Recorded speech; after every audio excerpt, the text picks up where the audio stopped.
Welcome to TriArc Health's MIPS training for CMS Measure 22, Blood Pressure Screening and Follow-Up.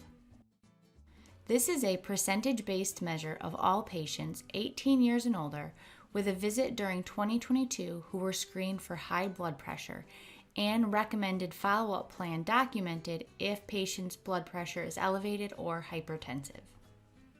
Per the guidelines from CMS on this measure, blood pressure can fall in one of the following categories: normal, elevated, and hypertensive. Patients with normal blood pressure readings will not require follow-up care.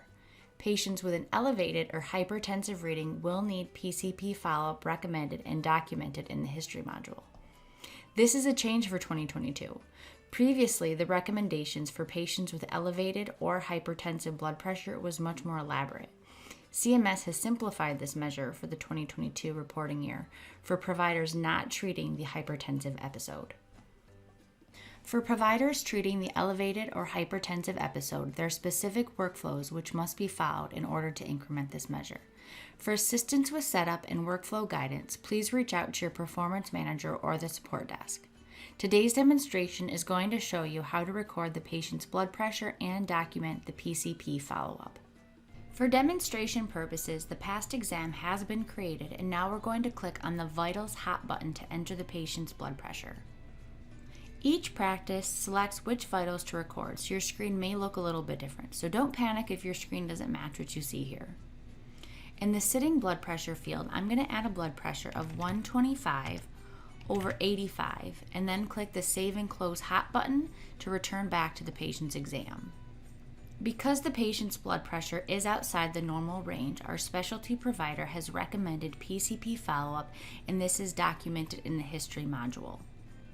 Let's open that module now by clicking on the History Hot button in the top toolbar. Each practice organizes their history categories differently.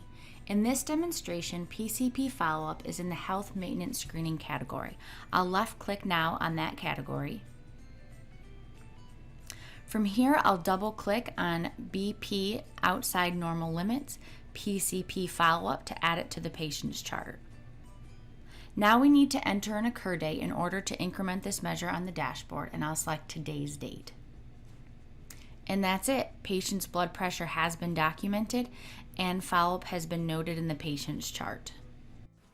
Patients with an active diagnosis of hypertension are excluded from this measure. This would need to be documented in the ICD-10 CPT module on the date of the patient's visit in order to mark them excluded. As always, this measure and all the other measures on the quality dashboard, patient exams must be coded with an ICD-10 and CPT code in order to increment.